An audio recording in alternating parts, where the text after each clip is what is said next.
बीडमध्ये 800 महिलांच्या गर्भपिशव्या काढल्या तेव्हा महिला आयोग काय झोपलं होतं का? काँग्रेस नेते यशोमती ठाकूर यांचा संतप्त सवाल.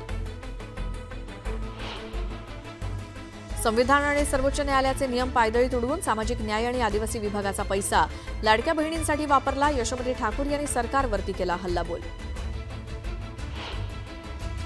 कल्याणमधील शिवकालीन ऐतिहासिक दुर्गाडी किल्ल्याची संरक्षक भिंत कोसळली. काम निकृष्ट दर्जाचं असल्याचा आरोप. आमदार विश्वनाथ भोईर यांची ठेकेदारावरती आगपाखड. राज्यातील वन आच्छादनाची टक्केवारी वाढवण्यासाठी हरित महाराष्ट्र समृद्ध महाराष्ट्र या अभियानांतर्गत यावर्षी राज्यामध्ये 10 कोटी वृक्ष लागवड करण्यात येणार आहे. मुख्यमंत्री देवेंद्र फडणवीसांनी केली घोषणा. जळगाव जिल्ह्यातील एरंडोल आणि पारोळा तालुक्यात मुसळधार पावसाचा हाहाकार. जनजीवन विस्कळीत. कोल्हापुरात 2 गटात तुफान हाणामारी. या हल्ल्याप्रकरणी पोलिसांनी 18 आरोपींची काढली धिंड, तर आतापर्यंत पोलिसांनी 22 जणांना केली अटक. बीड शहरातील साठे चौकात किरकोळ कारणावरून 2 गटात वाद. या वादातून एकमेकांवरती धारदार शस्त्रांना हल्ला. घटनेत 4 जण जखमी. पुणे पोलिसांकडून तब्बल 140 पिस्तुलांचे परवाने रद्द, तर काहींनी नूतनीकरण न केल्यामुळे परवाने रद्द.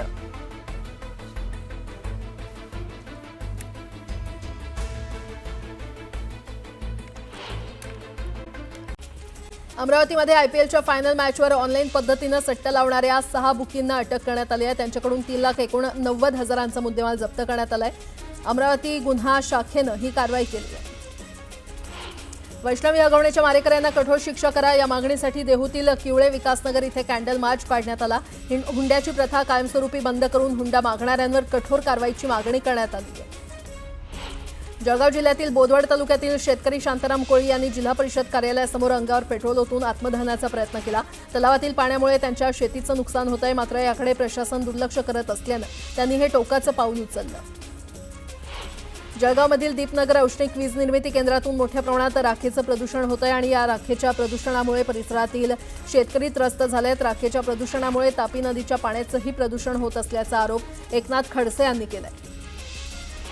उत्तर महाराष्ट्रातील प्रवाशांसाठी एक आनंदाची बातमी आहे. गोंदिया ते कोल्हापूर दरम्यान धावणाऱ्या महाराष्ट्र एक्सप्रेसला आता LHB कोचेस लावण्यात आलेले आहेत आणि त्यामुळे प्रवास अधिक सुरक्षित, वेगवान आणि आरामदायक होणार आहे.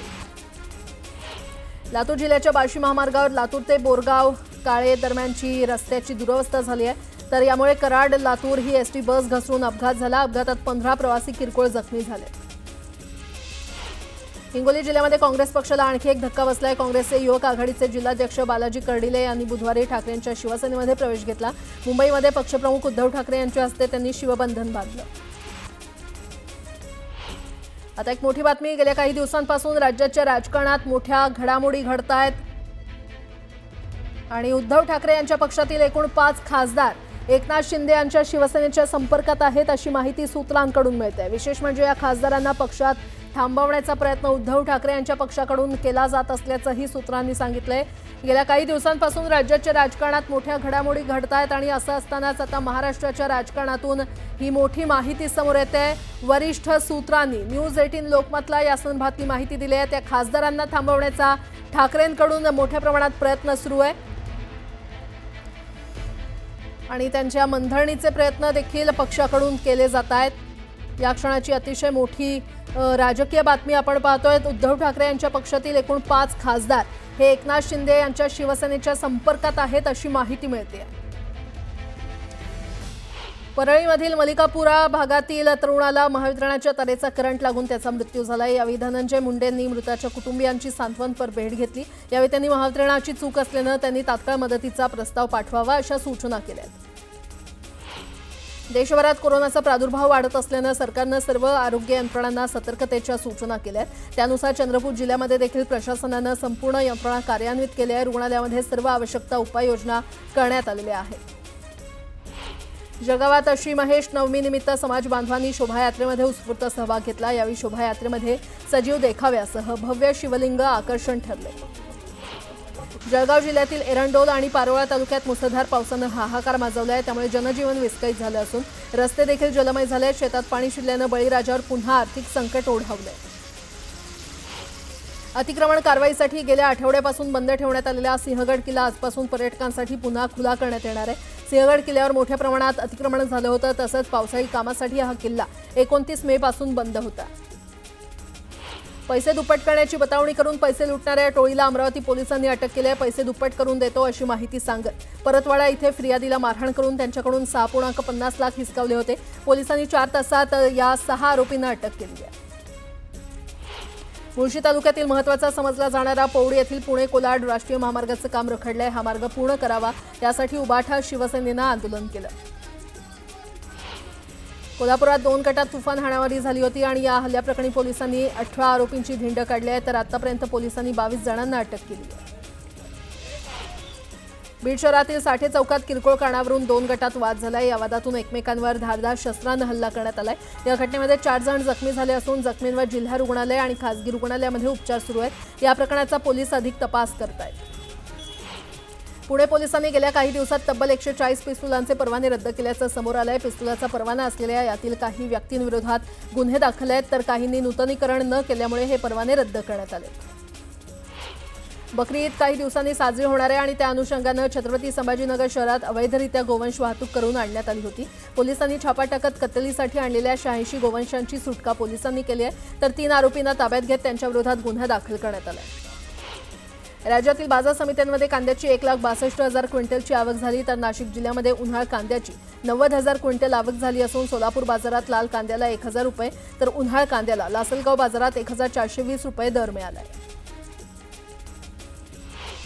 लोणावळा शहरात पथविक्रेता समिती मंत्रालयातून जाहीर करण्यात आली आहे. पथविक्रेता समिती स्थापन झाल्यामुळे वारंवार भेडसावणाऱ्या पथविक्रेते यांचे प्रश्न खरं तर मार्गी लागण्याच्या आशा पल्लवित झाल्या. आणि आता एक मोठी बातमी. 11वी प्रवेश प्रक्रियेचा आज शेवटचा दिवस आहे. 11वीची प्रवेश प्रक्रिया थेट ऑनलाईन करण्याचा निर्णय शासनानं घेतला होता. मात्र तांत्रिक गोंधळांमुळे ऑनलाईनची मुदत 5 जूनपर्यंत वाढवण्यात आली होती. निर्णय जाहीर झाल्यानंतर शिक्षक आणि लिपिक यांना प्रशिक्षण देण्यात आलं होतं. मात्र तासाला फक्त 2 ते 3 विद्यार्थ्यांची नोंदणी होत होती.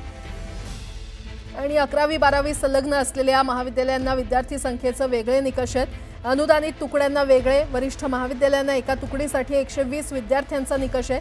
पण अगोदरच रोडावलेली संख्या ऑनलाईन पद्धतीनं आणखी कमी होण्याची शक्यता आहे. 6 ते 7 जूनला हरकती मागवल्या जाणार आहेत आणि 8ला अंतिम गुणवत्ता यादी जाहीर केली जाणार आहे.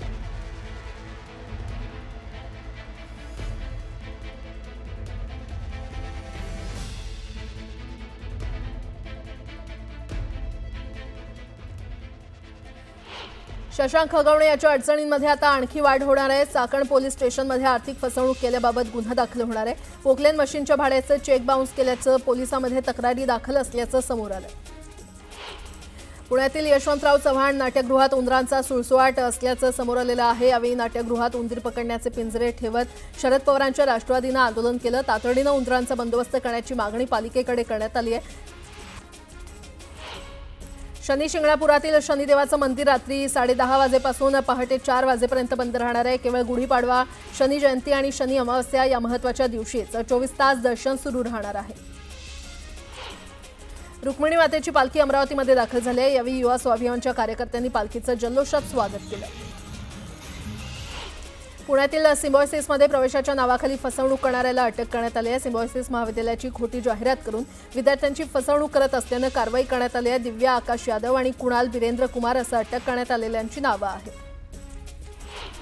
जळगावच्या चोपडा तहसील कार्यालयामध्ये बकरी ईदच्या पार्श्वभूमीवर बैठक घेण्यात आली आहे. यावेळी घाणीचं साम्राज्य निर्माण न होण्याबाबत अधिकाऱ्यांना सूचना देण्यात आल्या. गणपतीपुळे येथील समुद्र किनाऱ्यावर मृत डॉल्फिन आढळल्या. डॉल्फिन साधारण 4 फूट लांबीचा आहे. डॉल्फिनच्या मृत्यूचं कारण अद्याप अस्पष्ट आहे. वर्ध्यामध्ये प्रहारनं विहिरीत उतरून अन्नत्याग आंदोलन केलं. मनरेगा योजनेअंतर्गत विहिरीचे पैसे शेतकऱ्यांना मिळण्याच्या मागणीसाठी प्रहारनं अनोखं आंदोलन केलं. बीडच्या आष्टी तालुक्यातील वाकी या गावात अतिक्रमण करण्यात आलंय. हे हटवण्यासाठी 2 दिवसांपासून उपोषण सुरू असून या ठिकाणी भेट देण्यासाठी आलेल्या तहसीलदार वैशाली पाटील यांच्याशी आंदोलकांपैकी काहींची बाचाबाची झाली. एका अपहरण झालेल्या मुलीच्या शोधासाठी संतप्त नातेवाईकांनी सांगलीच्या आटपाडी पोलीस ठाण्यासमोर ठिय्या आंदोलन सुरू केलं. पोलीस ठाण्यातच ठिय्या मारत जेलमध्ये टाकण्याची मागणी केली. बीडमध्ये नियमांची पायमल्ली करणाऱ्या गेवराईतील 2 कृषी सेवा केंद्रांचा परवाना निलंबित करण्यात आला आहे. जादा दरानं खत विक्री करत असल्यानं ही कारवाई करण्यात आली आहे. तोतया IAS अधिकाऱ्यावर गुहागरमध्ये कारवाई करण्यात आली आहे. नागरिकांना शिवीगाळ केल्यानंतर ही बाब उघडकीस आली. प्रथमेश येवले असं तोतया IAS तरुणाचं नाव आहे. किल्ले रायगड मार्गावर नातेखिंड इथे एसटी बस, ट्रक आणि मोटारसायकलचा तिहेरी अपघात झाल्याची घटना घडली आहे. या अपघातात मोटारसायकलवरील एक जण जखमी झाला असून जखमीवर महाडच्या खासगी रुग्णालयामध्ये उपचार सुरू आहेत. बुलढाणा जिल्ह्यातील चिखली मेहकर मार्गावर विचित्र असा तिहेरी अपघात झाला. या अपघातात दुचाकीस्वार पती पत्नी आणि मुलगा असे 3 जण जागीच ठार झालेत. खैरव फाट्यावर ट्रक, कार आणि दुचाकीचा अपघात झाला. धाराशिवमधील शिवाजीनगर येथे दुचाकीला अचानक आग लागल्याची घटना घडली. नागरिकांनी तत्परता दाखवून आग विझवली. यूपीतल्या अयोध्येतल्या राम दरबाराची प्राणप्रतिष्ठा होणार आहे. विविध धार्मिक विधींचं आयोजन करण्यात आलं असून सीएम योगी आदित्यनाथ हे प्रमुख पाहुणे असणार आहेत. एलन मस्क यांचे वडील एरोल मस्क आपल्या मुलीसह अयोध्येमध्ये दाखल झालेत. राम मंदिर आणि हनुमानगडीचं त्यांनी दर्शन घेतलं. भारत आणि अमेरिकेतील संबंध आणखी वृद्धिंगत होतील अशी आशा त्यांनी व्यक्त केली. ईशान्य भारतातील राज्यांना मुसळधार पावसानं झोडपून काढलंय. पावसामुळे इथे पर्यटनासाठी आलेले अनेक जण अडकून पडलेत. NDRF कडून मदत आणि बचाव कार्य सुरू आहे. सिक्कीमच्या लाचेनमध्ये 113 पर्यटक अडकून पडले. खराब वातावरणामुळे बचाव कार्यातही अडथळे येत आहेत. प्रशासनाला हेलिकॉप्टरनं बचाव कार्य थांबवावं लागलंय. आसामला मुसळधार पावसानं झोडपून काढलंय. मोरीगाव आणि बराक व्हॅली परिसरात परिस्थिती अतिशय गंभीर बनली आहे. अनेक रस्ते पाण्याखाली गेले असून रांग नदीनं धोक्याची पातळी ओलांडली आहे. जम्मूच्या पूंछमध्ये जोरदार बर्फवृष्टी होते. परिसरात बर्फाची सफेद चादर पसरली असून पर्यटक या बर्फवृष्टीचा आनंद घेत आहेत. काश्मीरच्या बारामुल्ला जिल्ह्यात गारपिटीसह पाऊस पडला. यामुळे सफरचंदांचा बागांना मोठा फटका बसलाय.